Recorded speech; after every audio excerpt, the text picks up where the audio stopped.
Greetings and welcome to another episode of Q Points Podcast. I am DJ Sir Daniel. And my name is J. Ray, sometimes known by my government as Johnny Ray Cornegay III. What's happening, people?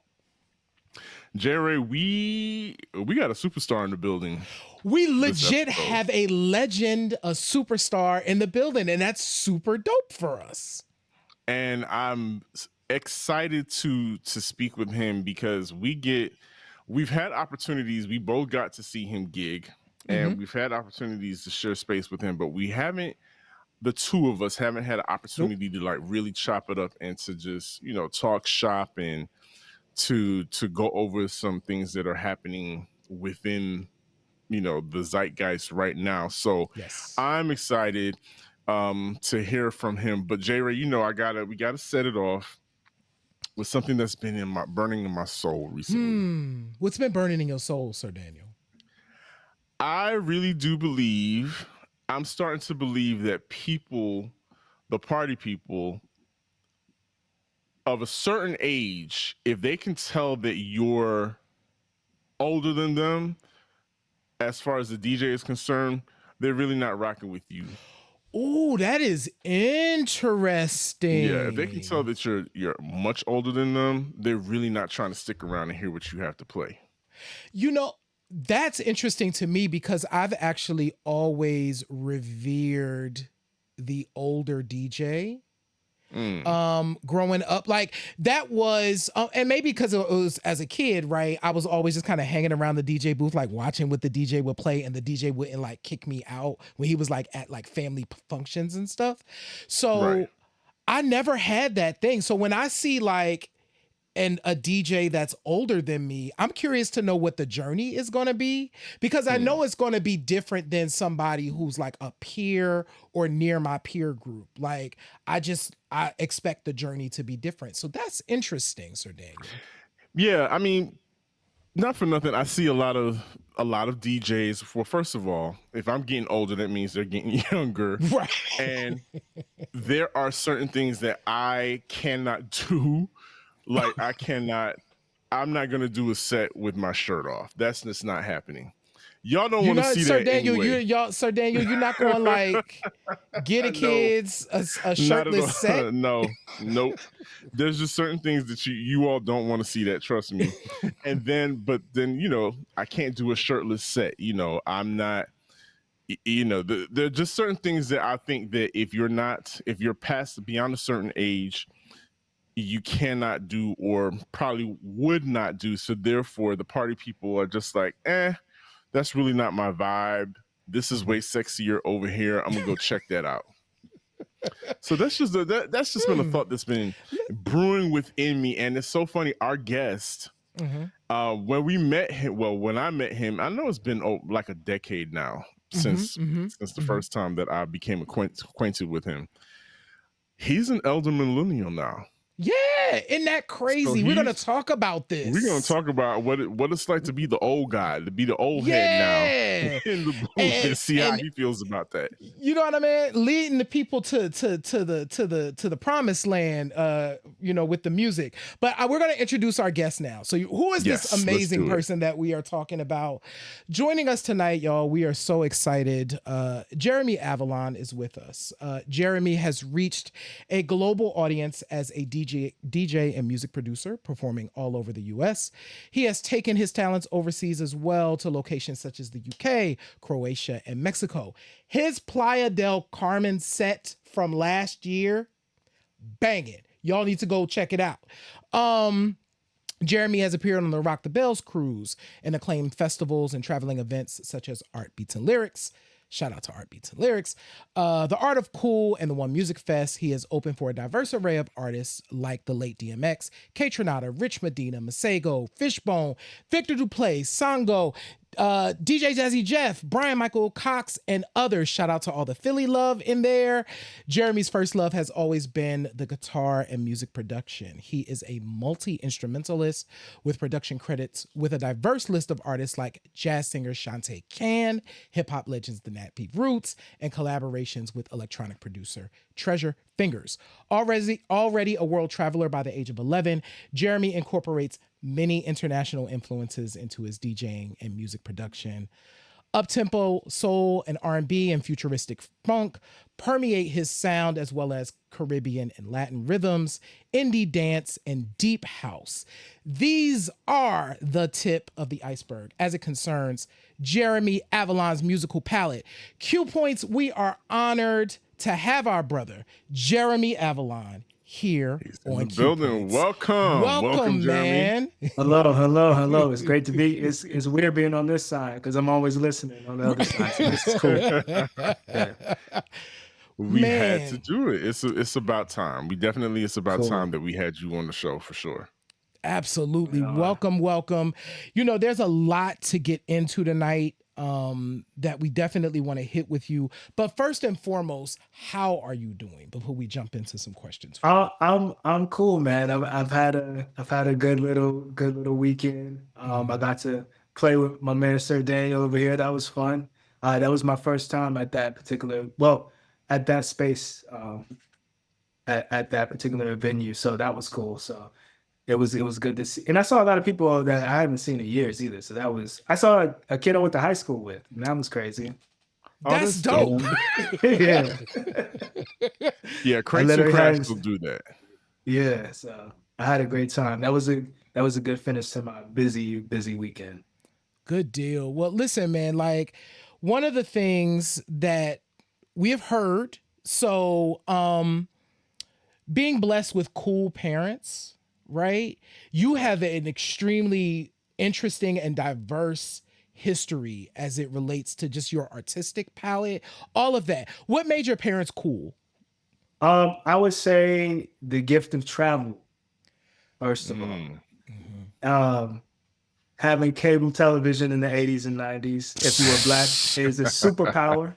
You were like, yeah. Changes the game. Like, It does. It matters. Like, I'd say that, but I would definitely just say a space to like kind of like discover music in a space to do it alone sometimes, and I used to, I was always infatuated with the album covers. My parents had a pretty decent collection.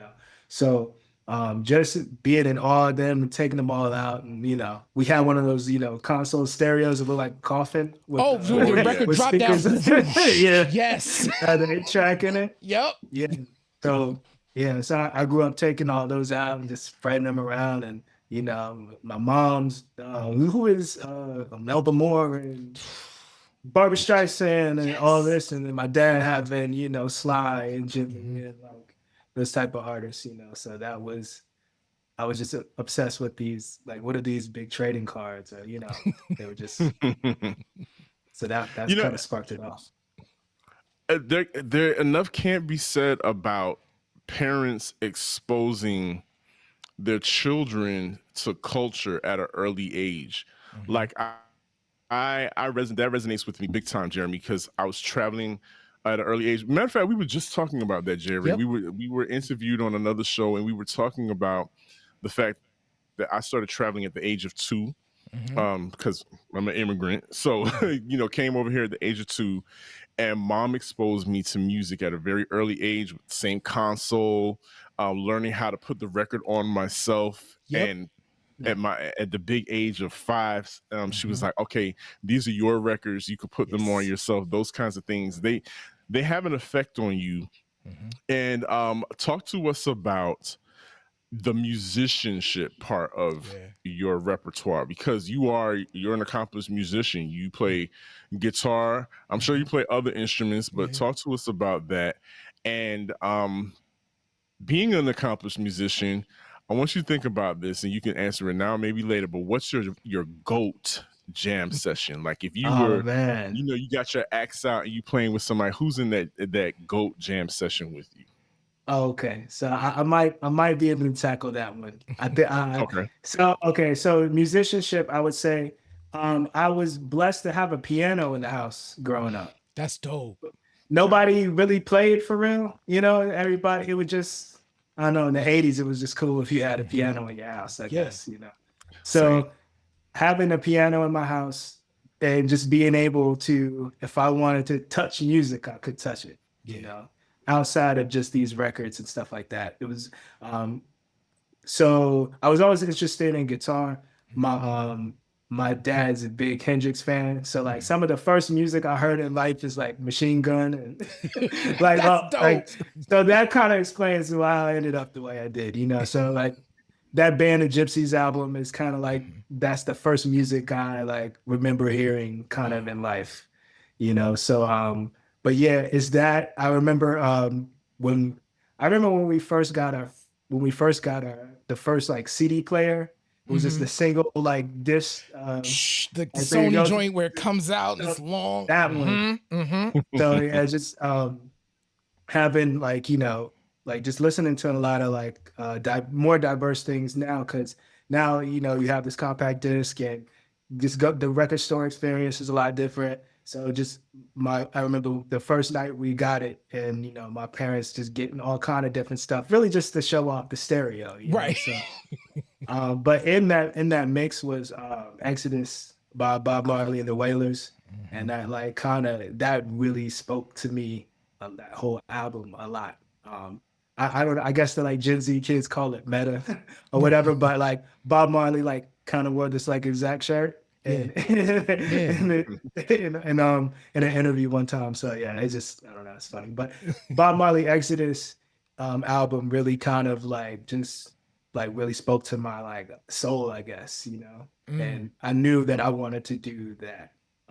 Along with going to a concert at a young age too. So okay.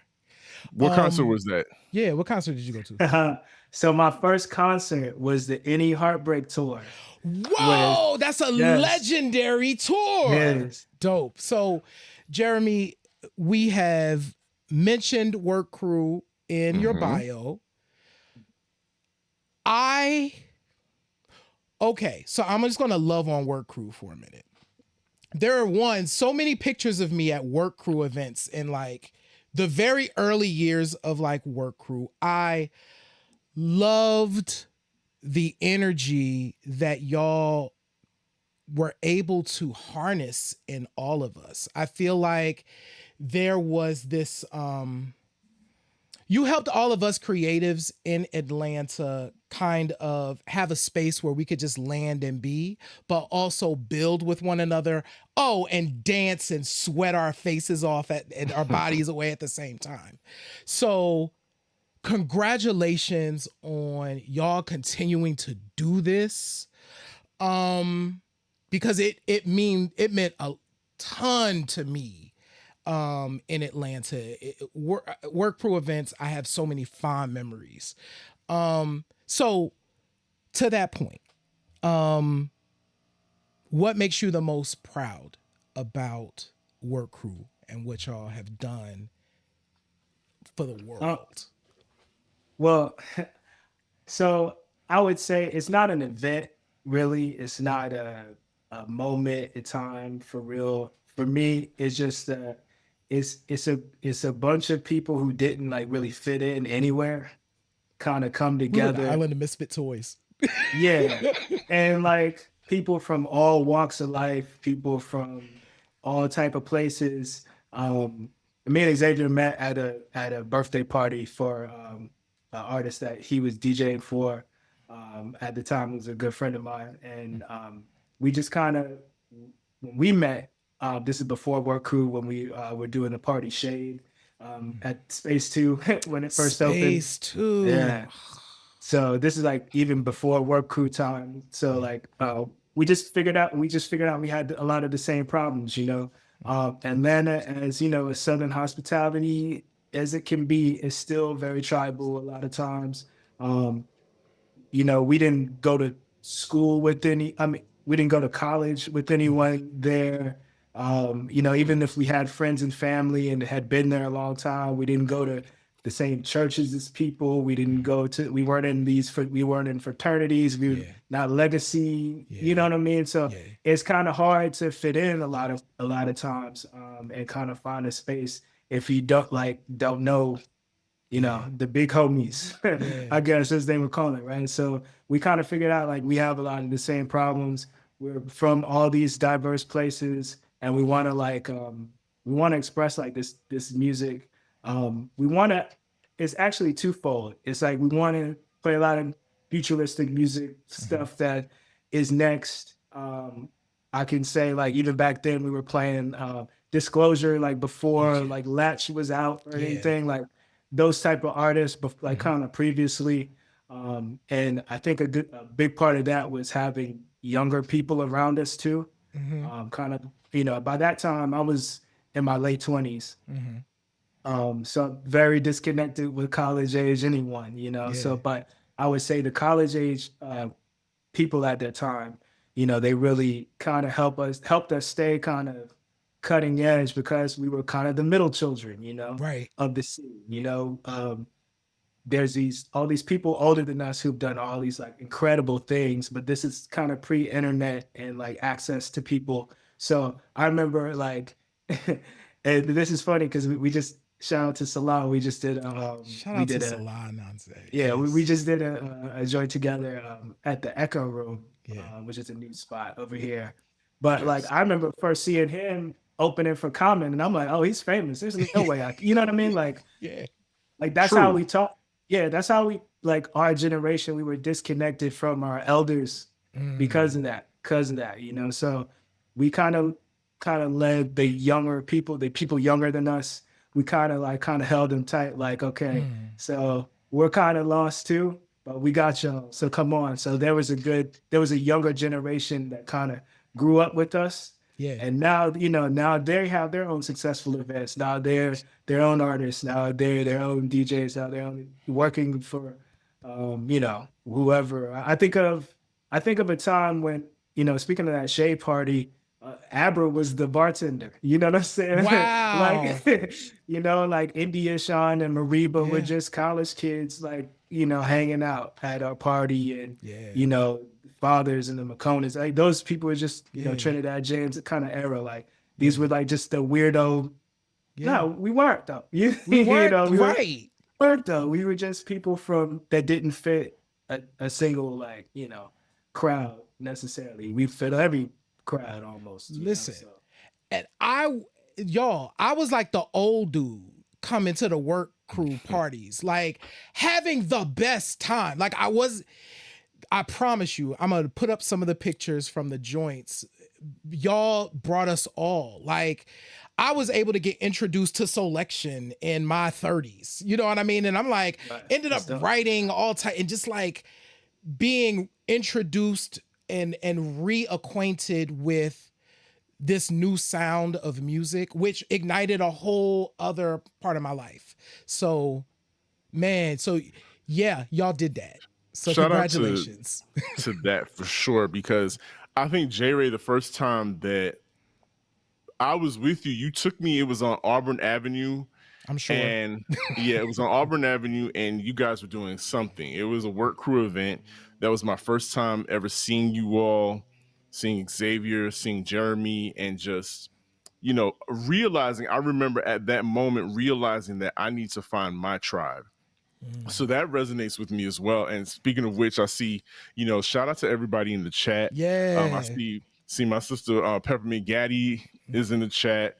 We've had Ox, all the people that are part of Wax Fundamentals coming through and creating events, creating a legacy like what you're doing is so important that we cannot go any further without shouting you out and congratulating you on the 9th anniversary of the Groove Party, which you gotta tell for the people that are at home that don't know what the Groove Party is. Tell them, just tell us how you got started, because 9 years of doing consistently an event that people consistently come to and pack it out is nothing to shake a stick at. Yeah. So thank you, first of all. And for me, the Groove is kind of like I don't know, it's like our activism a little bit, kind of our rebellion against look, R&B needs a space by itself, Yes. There's other, we didn't invent the R&B party. There's R&B parties before and after, and plenty after, but a lot of the times, to appease people, they'll have a hip hop segment, or they'll have some kind of like rap infiltration kind of thing. And, of course, I'm as hip hop as they get, you know what I mean? But I feel, and you know, us in the group just feel like, man, R&B deserves its own move out the way. You know what I'm saying? Yes. It deserves its own thing. So it's just our like kind of love letter to R&B, like, you know, and we dig in the crates. You know, it's not just surface level R&B. You know, we all have different influences and you know and things like that. So we all bring something different to the table. There's song I'm now the OG in the group, I guess. So I'm the oldest one. Yeah. So like there's songs from my teenage years, like you know 702 in Subway, like this little game, like that I don't get to hear Classic out loud. joy. You know what I Right. mean? And it's like we need it. That's what that's for. But it's not just for like you know 90s R&B at all. We always like definitely tried to like champion what's next and like newer R&B too because you know I mean you know R&B is still around and there's some of Yes. like there's some of the best music out now than there's ever been. But you know, there's just it's just too much music, period. So it's hard to find stuff. And Yeah. I think when we were growing up, like we're the last like we're the internet puberty generation, you Yep. know, like we're the Yep. we're the great science experiment. Like we're the last people to like experience R&B like for real. Yep. You know, like our teenage years are like the classic 90s R&B that, you know, that people are trying to emulate now and all that stuff. So me being on the younger spectrum of that, but still a teenager through that whole time, you know, like it's kind of cool to see a lot of that come back in style. And I can hit them with, you know, 4-page letter and you know all these records that I liked growing up. But then you know we could always, you know, we always play a lot of new stuff that people are connecting to today.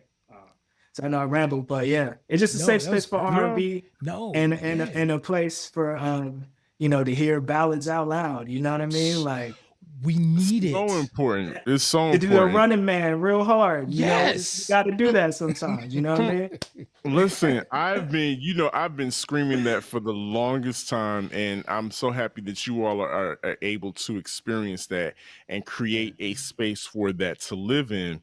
And so I've seen, okay, Jerry and I went to one of the times that you were in town. We went to one of the, I think it was Oh a high yeah. key disco It was a party. high key disco party. Had a ball.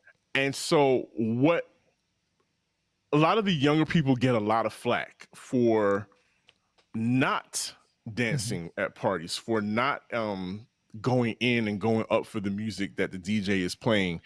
But that's not what we saw. Not at all. And so I'm interested to hear from you, Jeremy, like what surprises you the most about spinning for a Gen Z or a Gen Alpha crowd what surprises you when you spin for them?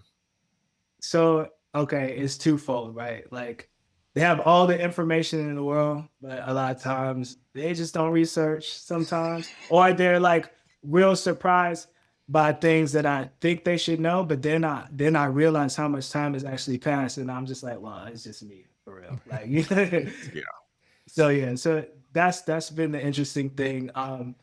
Me doing my the high key disco, which is kind of like another trip. It's kind of like my selfish early 80s version of the groove if I were to do it, you know what I mean? So um definitely a Latin Quarter 54 Paradise Come on, Garage Latin kind of Yes. quarters.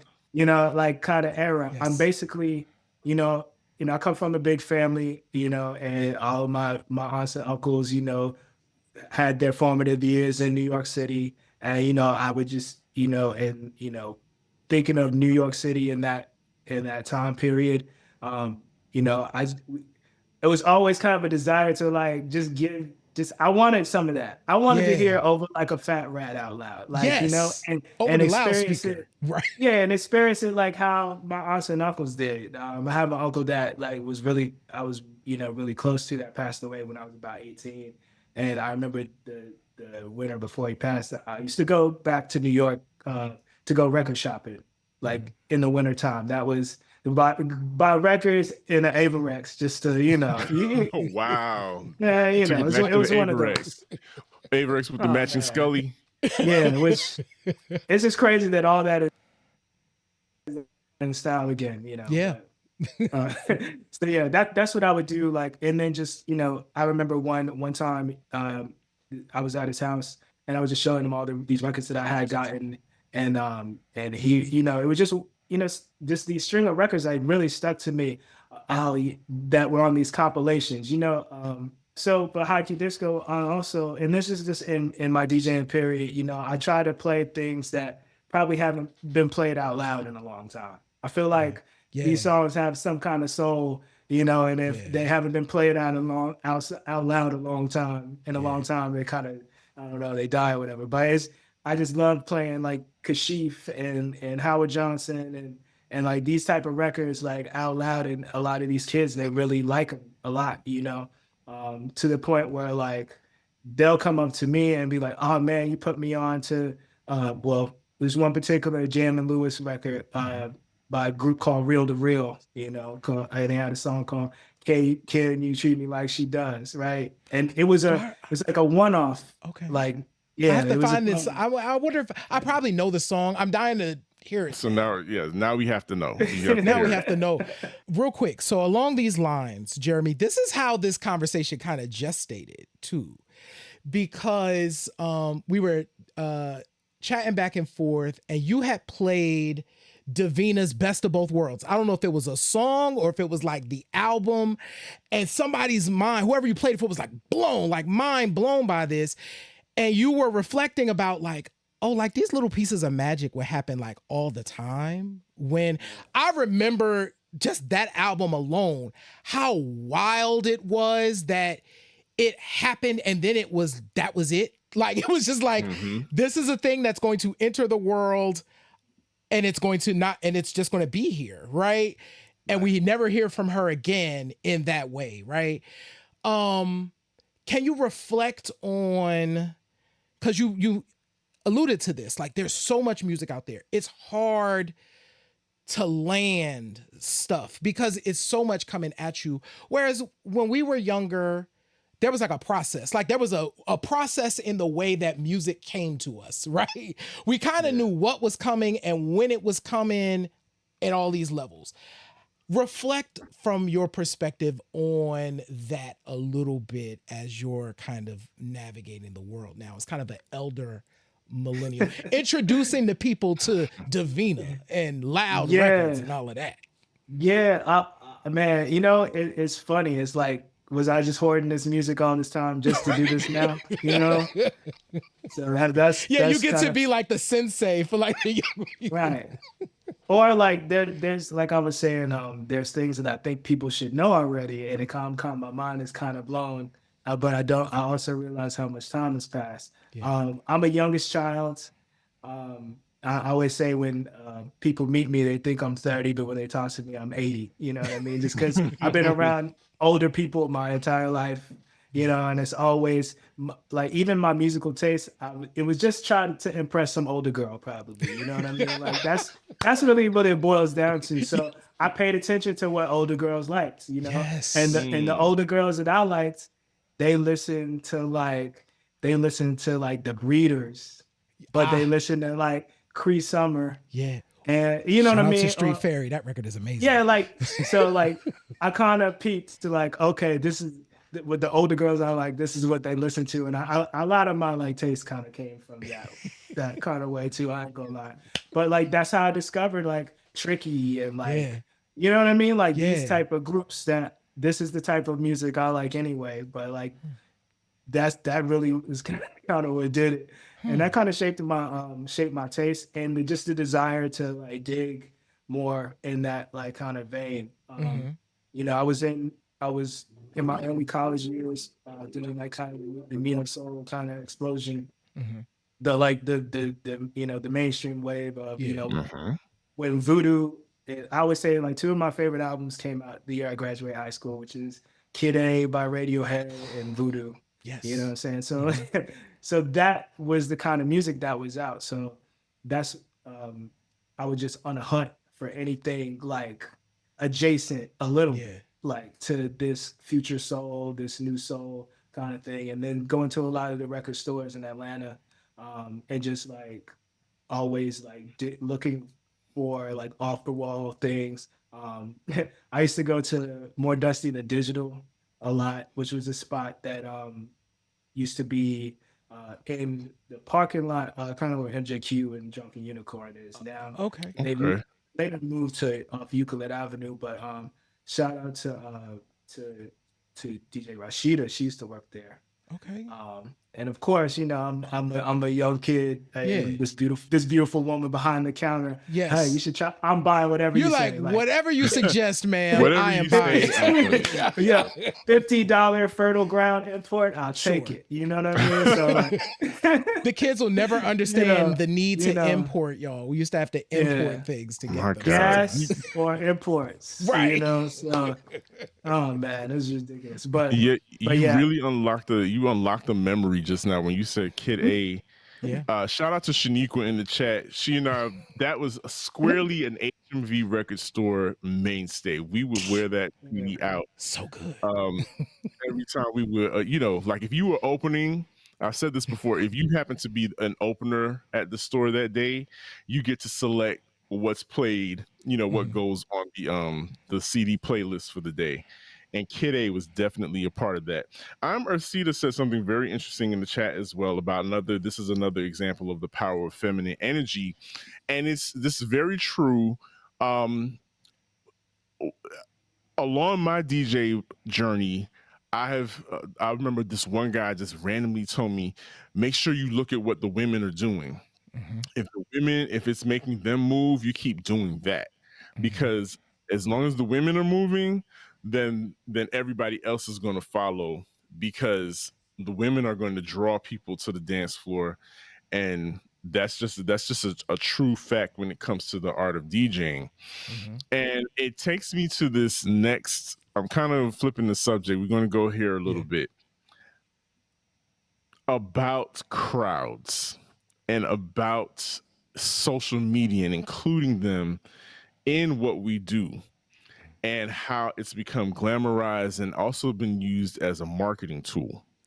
So recently, I haven't seen any in the past few months now, but recently there were a lot of these videos popping up of these boiler room type sets, DJ sets.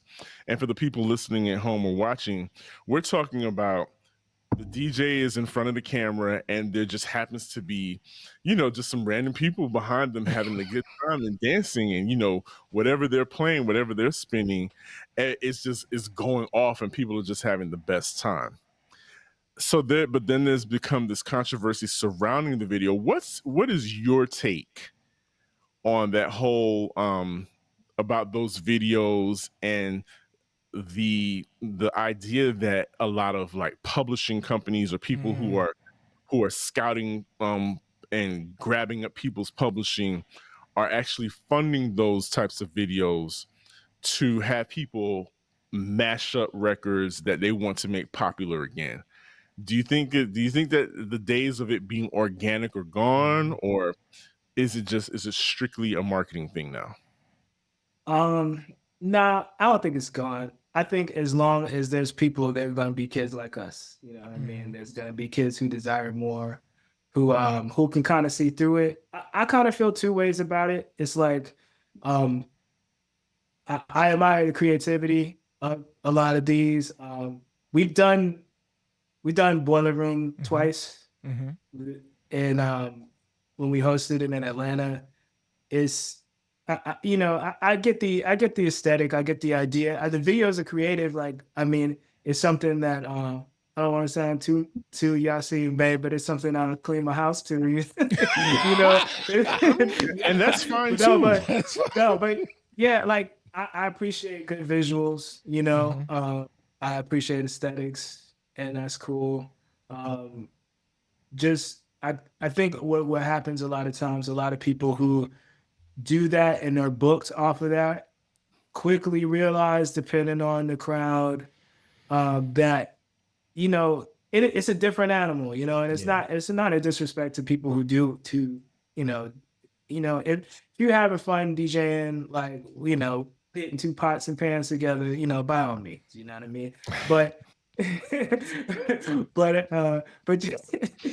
yeah, but I just think that you know, it just in real life is different. And if you want to, if you're like a corporation, like one of your event or something to mirror exactly what you saw in this video, you just have to like take the video with a grain of salt that it is a production, you know, in a way. Mm.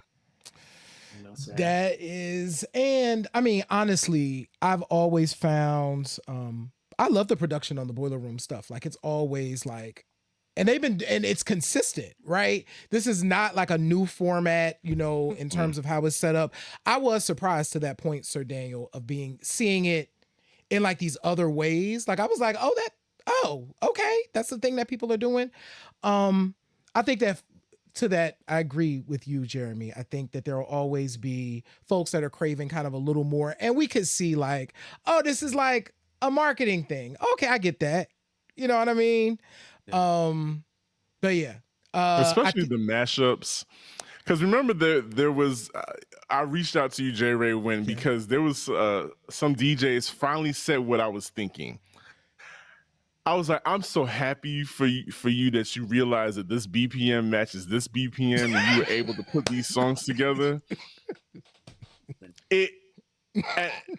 Not to rain on anybody's parade, but it was like, okay, this is cute, but it's, you know, it's kind of a mid. It's mid. It's, you know, I've heard that done before, or I've heard, you know, something similar, and it, you know, I don't know. It's just one of those things where it's like you understand that people are discovering things. They're discovering music every like we day. discovered it every day, and so what's old to us and what's old hat to us is fairly new to them. So I had to kind of temper my criticism of that with that thought, like, okay, you got to give the kids some grace and space. But then when I found out about the whole, you know, these are ploys by these people, that these publishing scouts out there trying to make, you know, trying to shift the algorithm and trying to get people to buy their old catalog again because they bought it up, I was like, oh, that kind of makes sense. But yeah, I had to step back and stop and not be the old head, you know, the old head in the room that's always got something to say about the you know, the kids doing what they feel and what is making them happy and what makes them, you know, makes them groove. So thank you for that. Thank you for that perspective, because I know I text J Ray at least 3 to 4 times, like, you see this? It was do. like, it's kind of mid. It's like, Yeah, I think with technology, things become less sacred a lot of times. Ooh, say that. And there's certain songs that like I don't know, they're just we're still from that we're like the last of the Mohicans, unfortunately, that hold a lot of these songs sacred. Like when I hear like mashups and Smells Like Teen Spirit or like stuff like that, it's like you can't touch like I still have that feeling of like, man, you can't mess with these, right? Like there's certain records that don't mash up Billie Jean with Billie Eilish. I don't want to hear that. Like come on. You know, there's certain things that we hold sacred. And there's just with technology it just becomes less so. Jeremy Avalon and everything that he's done in Atlanta and beyond is something to be respected. And so we're very grateful that you took this time out to spend it with us and to just chop it up. But as we wrap this up, Jeremy, I want you to have the last word. Please let the listeners and the viewers know how they can consistently follow you. Let us in on any upcoming projects that you have. I know you've done. You can't. Have you dropped it already? But I know you were working on something, a project, a remix project, if I'm not mistaken. Yeah. So yeah, I am working on a remix project. I've been just hoarding music too much, and I'm sick of doing that. You know what I mean? Like I make it all the time, and I always, you know, we overthink things, and I've been just inspired by a lot of music, a lot of reggae right now, and I haven't really heard any like remixes of any of like the Marley kids music really. So I have a kind of a lo-fi, like just guitar, bass, keys, kind of you know, head nod kind of versions of some of my favorite music of Bob's Kids. Nice. So yeah, I got that. I have my event High Key Disco weekly at MJQ and sometimes monthly at El Malo also. Okay. We have a YouTube channel as well where you can see a set at the one of the very last ones at the 736 location at MJQ. Yes. So that's a legendary moment. Nights You Nights could Over Egypt the last song? Is that what it was? oh, so that wasn't that night, but yeah, Okay, cool. I did play the last night, and I played Nights Over Egypt as the last song in there. I just released a video with Controller Raj. Shout out to Empress Raj, Stolen Drums. Yes. That is like full of, if you like early 90s R&B, like a lot of UK flavor, loose ends, soul to soul, Tara Kemp type vibes. Yeah. That one's for you. You know, like I was saying earlier, you know, being like the oldest millennial around, I'm like one of the few people that still like plays a lot of that era because I was the old enough. Right. You know, that's really Listen, like J-Ray, when he dropped Loose Ends, Don't Be a Fool on Saturday, Jam. me Jam. and Medicine were singing at the top of our lungs. I was like, that. Don't be I a was like, so I'm not the fool. only one that would throw that into a set. I love that song. Absolutely. Great song. Yeah. Jeremy And Avalon. going to England as a young age, that really kind of sparked all that. For sure. Absolutely. But this has been a pleasure, Jeremy. Appreciate you so much for doing Thank you, this man. and for sitting in with the Q Points podcast. J-Ray, let's wrap this up. Let the people know, all the people that J-Ray has, that Jeremy has brought along with him to watch us tonight. Yes. Need to know how to keep in contact with Q Points while we got him here. So hip them to the game. Absolutely. Thank y'all so much. As we always say, if you can see our faces or hear our voices, subscribe wherever you are. Share the show with your friends, family, colleagues. Chances are if you love Q Points, they will love Q Points as well. Thank you so much, Jeremy Avalon, for coming and hanging out with us, man. Like, I respect you so much. And not only that, you have gotten me together on the dance floor. I appreciate it. Man. So thank you so much. I appreciate you for dancing. Man. Thank you for dancing. Absolutely. So y'all, please visit our website, qpoints.com. You can watch the entire archive of Q Points. We are almost at 200 shows. There's a lot of content over there that you can lean into, and you should visit Q Points Mag, where we give you some additional content. We got all types of articles over there where we give you some additional flavor that you might really, really enjoy as well. And if you want to keep the lights on in Q Points land, you can shop our store at store.qpoints.com. We appreciate y'all. We love y'all. That'll do it. All right. What do I say every week, y'all? In this life, you have a choice. You can either pick up the needle or you can let the record play. I'm DJ Sir Daniel. My name is Jay Ray. This is Jeremy Avalon. Jeremy Avalon. And this has been Q Points Podcast, dropping the needle on Black music history. We will see you on the next go round. Peace.